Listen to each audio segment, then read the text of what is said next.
नमस्कार, मैं हूं श्वेता सिंह और आप देख रहे हैं आज तक। इस समय केंद्रीय मंत्री पीयूष गोयल हमारे साथ जुड़ रहे हैं। पीयूष जी, बहुत स्वागत है आपका। जिस तरीके से हम इस कोरोना के संकट काल से गुजर रहे हैं और उसमें वो 20 लाख करोड़ का पैकेज, जिसमें अच्छी बात यह दिख रही है कि एक तरफ डिमांड सप्लाई दोनों को रफ्तार बराबरी से देने की कोशिश हो रही है, तो आम आदमी का भी ख्याल रखा जा रहा है। लोग यही उम्मीद कर रहे हैं कि हर बीतते दिन के साथ सबके लिए थोड़ा थोड़ा पिटारा खुलेगा।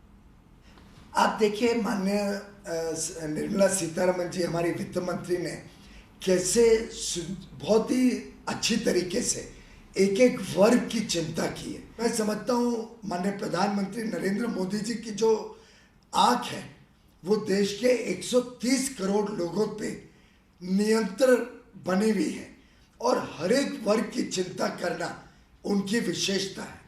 तो एक एक करके हर वर्ग को कैसे कुछ ना कुछ सहायता सहयोग मिले इस कठिन परिस्थिति में, और कैसे जल्द से जल्द अर्थव्यवस्था भी खड़ी हो जाए, लोग अपने अपने काम में फिर लौटे और लोगों का जीवन स्तर कैसे सुधरे। अब एक उदाहरण मैं आपके समक्ष रखता हूँ। प्रवासी मजदूरों की घर की, उनके रहने की चिंता आज तक इस देश में कभी नहीं की गई है।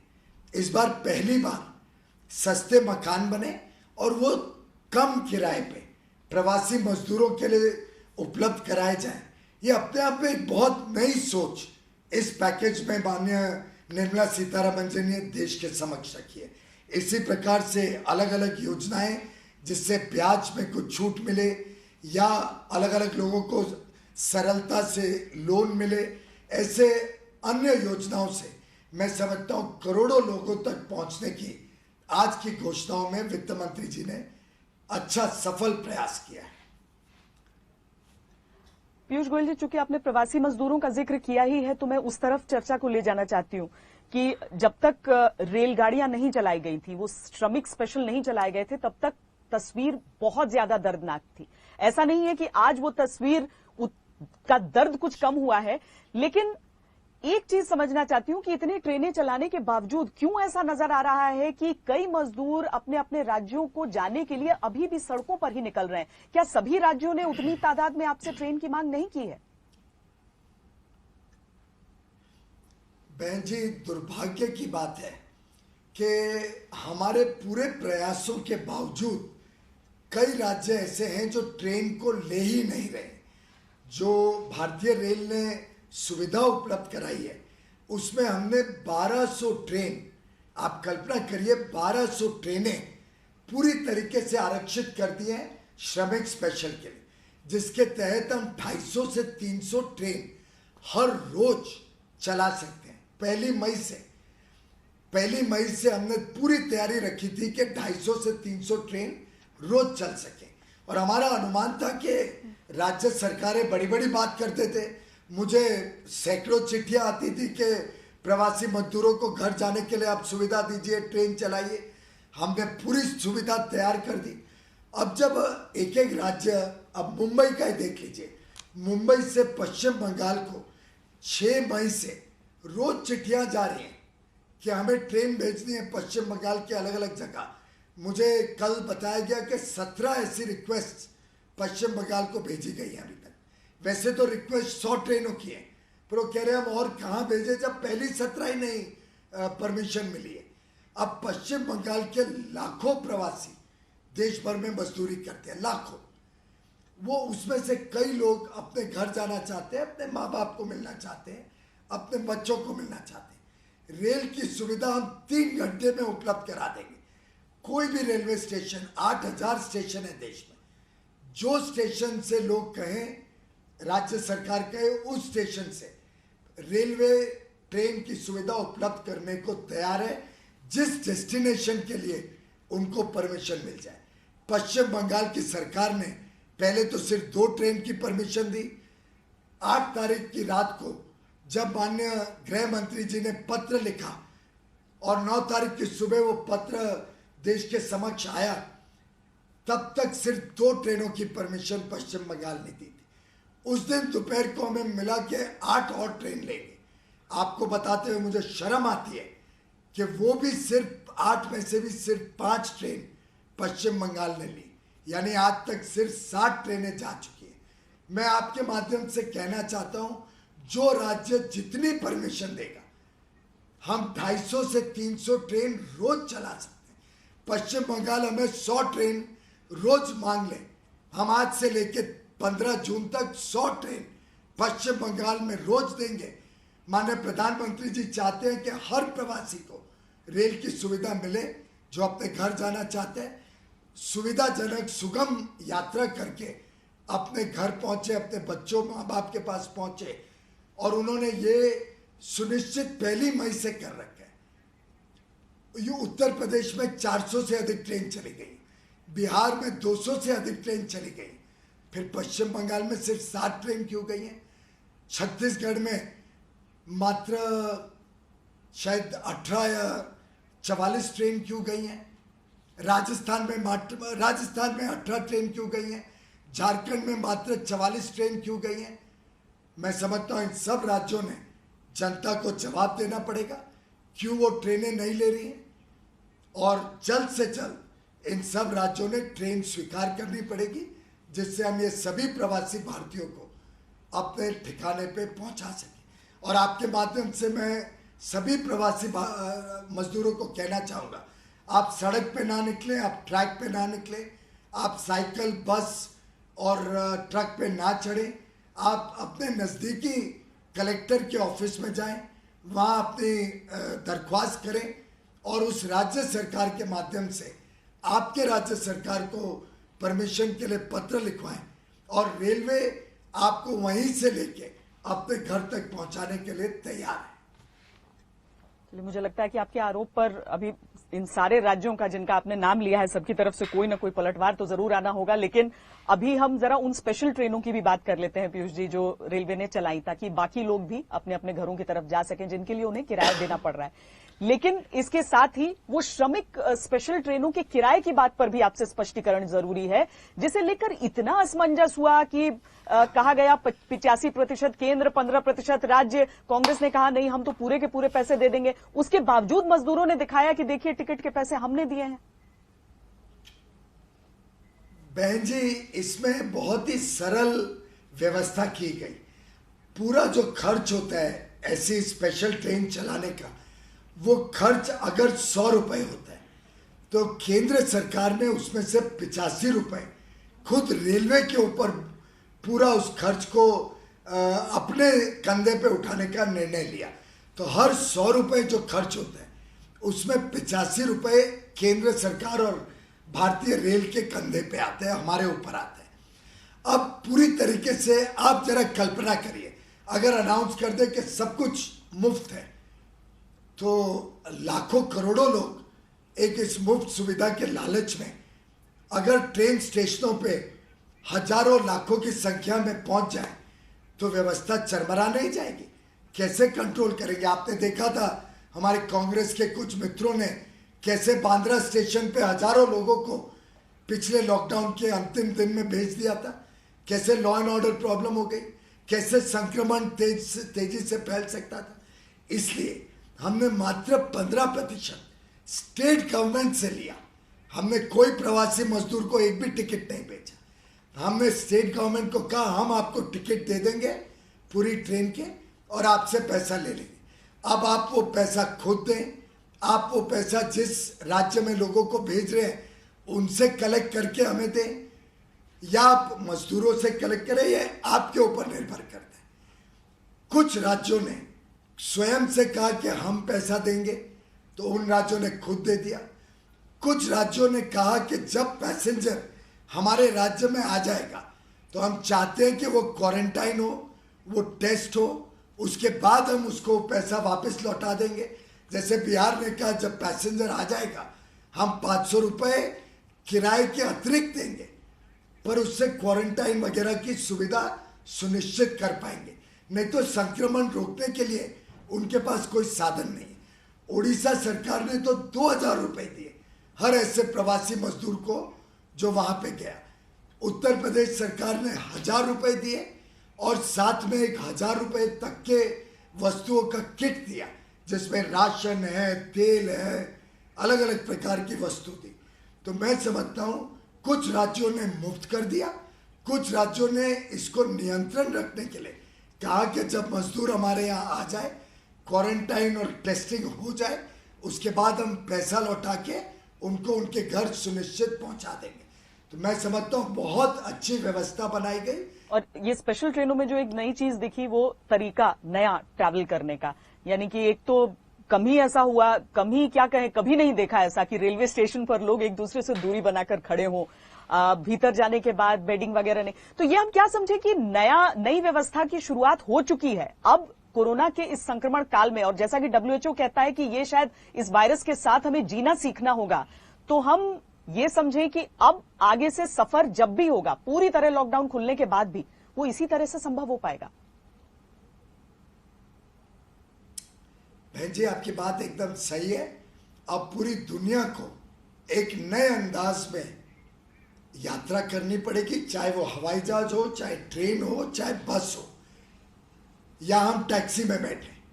आज मुझे लगता है पूरे विश्व ने स्वीकार कर लिया है कि ये जो कोविड-19 की जो बहुत गंभीर महामारी की समस्या है, इसको अगर हमें सही माने में लड़ना है, जब तक इसका कोई वैक्सीन नहीं निकले, जब तक इसका कोई ट्रीटमेंट नहीं आए, और जिसको वर्षों लग सकते हैं, और वैक्सीन बनने के बाद, टेस्टिंग होने के बाद, और टेस्टिंग के भी कई स्टेज होते हैं। मैं आपके ही चैनल पे देख रहा था, आप अलग अलग बता रहे थे कैसे कई स्टेजों के बाद वैक्सीन या क्योर बनते हैं।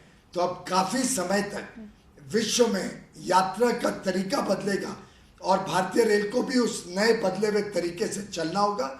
उदाहरण के लिए, अब हम बेडरोल नहीं दे पाएंगे, अब हमें बिस्तर देना, चद्दर देना, तकिया देना, कंबल देना महामारी के रहते, महामारी के डर के रहते असंभव होगा। इसी प्रकार से गर्म खाना आगे चल के शायद बड़ा मुश्किल होगा, क्योंकि उससे संक्रमण फैलने की संभावना बढ़ जाएगी। तो अलग अलग तौर तरीके आगे विश्व को स्वीकार करने पड़ेंगे, और भारत की यात्रा में भी नए तौर तरीके आपको देखने को मिलेंगे। जी, लग रहा है ये आपकी बातों को सुनकर लोग तैयारी कर लें कि भविष्य में यात्रा कैसे करेंगे। ट्रेनों को जैसे बचपन से देखते आए थे, उससे अब एक बहुत अलग दुनिया यहाँ पर आ चुकी है। लेकिन पीयूष जी, जिस तरह से प्रधानमंत्री ने भी आत्मनिर्भरता की बात की, स्वदेशी की बात की, मैंने तो बचपन में, बहन जी, मैंने बचपन में जितनी ट्रेन की यात्रा की है, हम अपना बेडरोल लेके जाया करते थे, आपको याद होगा।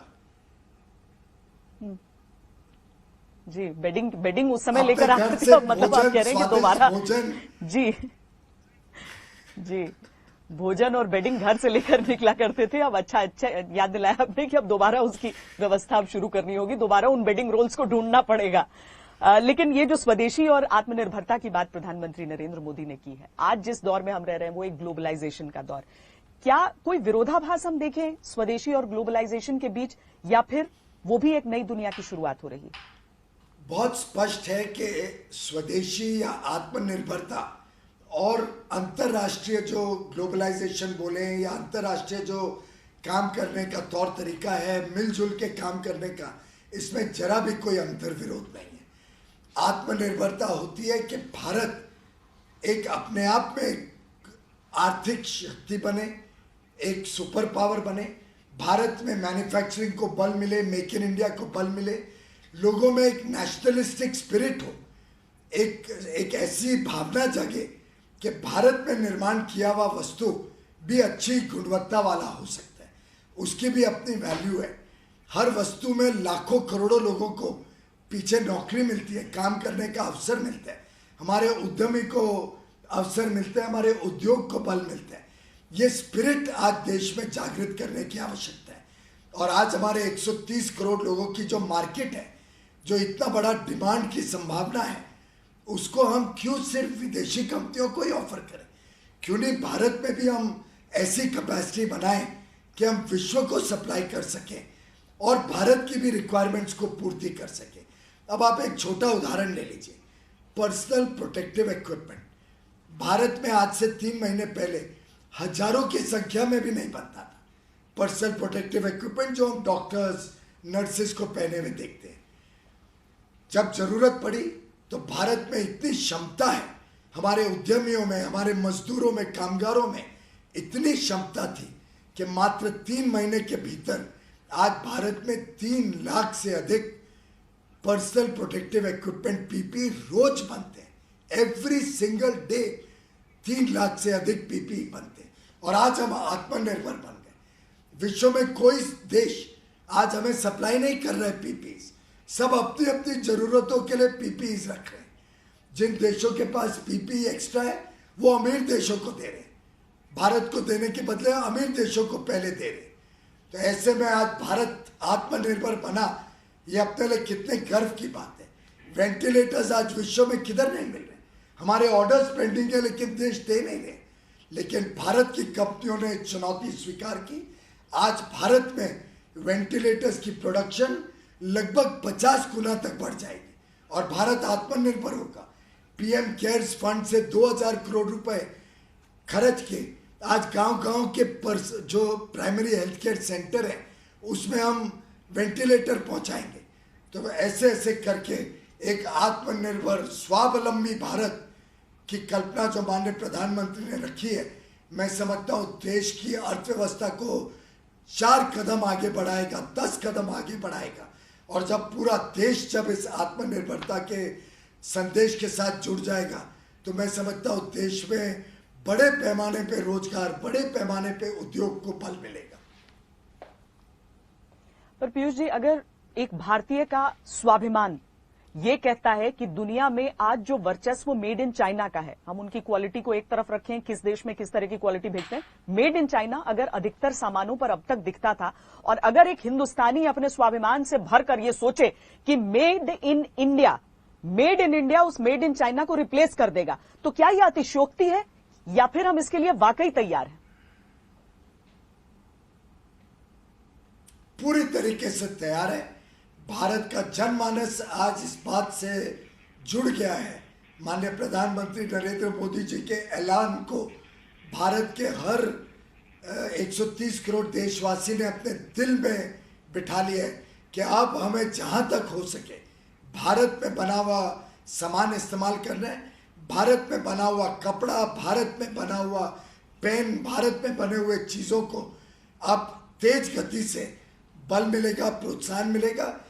ये जब हम ये 20 लाख करोड़ का पैकेज देखते हैं पीयूष जी, तो उसमें एक तो होता है, पहले लगा कोरोना रिलीफ, लेकिन ये रिलीफ के साथ ये एक री इन्वेंशन नजर आ रहा है। लग रहा है जैसे कि एक पुनर्निर्माण की तरफ हम बढ़ रहे हैं। क्या ये आकलन सही है? आपको याद होगा माननीय प्रधानमंत्री जी ने कैसे गुजरात में कच्छ का जब अर्थक्वेक आया था, भूकंप आया था, उसके बाद कैसे पूरे गुजरात की सोच को बदलते हुए गुजरात को एक बहुत तेज गति से आगे प्रगतिशील औद्योगिक प्रदेश बनाया। ऐसे ही मैं समझता हूँ इस महामारी की समस्या के समय हम पूरे देश में कैसे परिवर्तन लाए, कैसे देश की सोच, जनमानस की सोच को ट्रांसफॉर्म करें। और जैसा माननीय प्रधानमंत्री कई बार कहते हैं, अब परफॉर्म करना पड़ेगा, रिफॉर्म करना पड़ेगा। और अगर हम परफॉर्म और रिफॉर्म नहीं करें तो फिर हम देश को आगे नहीं बढ़ा पाएंगे। तो आज पूरा देश उनके साथ जुड़ गया है। इस देश की पूरी सोच बदलने की आवश्यकता है। उस आवश्यकता को हम सब मिलके बदलेंगे। केंद्र सरकार, राज्य सरकार मिलके काम करे। नई उद्योग पॉलिसी हम जल्द लाएंगे, नई लॉजिस्टिक्स पॉलिसी लाएंगे, नई काम करने के तौर तरीके को बल मिलेगा, नई इंपोर्ट एक्सपोर्ट पॉलिसी, आयात और निर्यात को कैसे आगे और अच्छी तरीके से देश को तैयार करना, बड़े तरीके में निर्यात करने के लिए, इन सब के ऊपर दिन रात अलग अलग मंत्रालयों में काम चल रहा है। किसानों को कैसे और सक्षम बनाया जाए, लघु उद्योग को कैसे और बल दिया जाए, हमारे मछुआरों का भविष्य कैसे सुधार किया जाए, हमारी ऑटोमोबाइल कंपनीज का भविष्य, खासतौर पे इलेक्ट्रिक ऑटोमोबाइल्स और BS6 ऑटोमोबाइल्स को कैसे बड़े रूप में प्रोत्साहन दे, जिससे पर्यावरण का भी चिंता की जाए, कैसे हमारे फॉरेस्ट, हमारे वनवासियों का भी जीवन सुधरे और फॉरेस्ट कवर देश का बढ़े। ऐसे देश के हर अलग अलग वर्ग का एक नया विजन लेके ये देश आगे बढ़े, ऐसा माननीय प्रधानमंत्री का सपना है और प्रतिबद्धता भी है। एक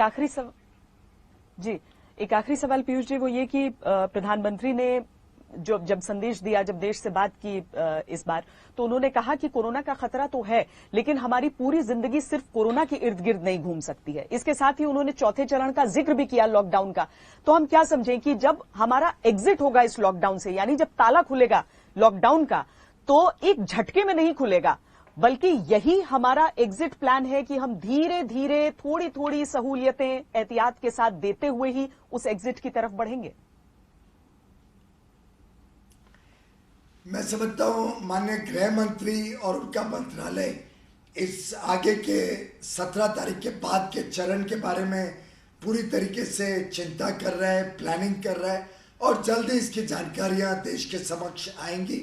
लेकिन जैसे आपने ट्रेन की जिक्र किया कि भविष्य में हमें यात्रा तो करनी है, कोई ऐसा तो नहीं है कि यात्रा बंद हो जाएगी, लेकिन यात्रा का तौर तरीका बदलेगा।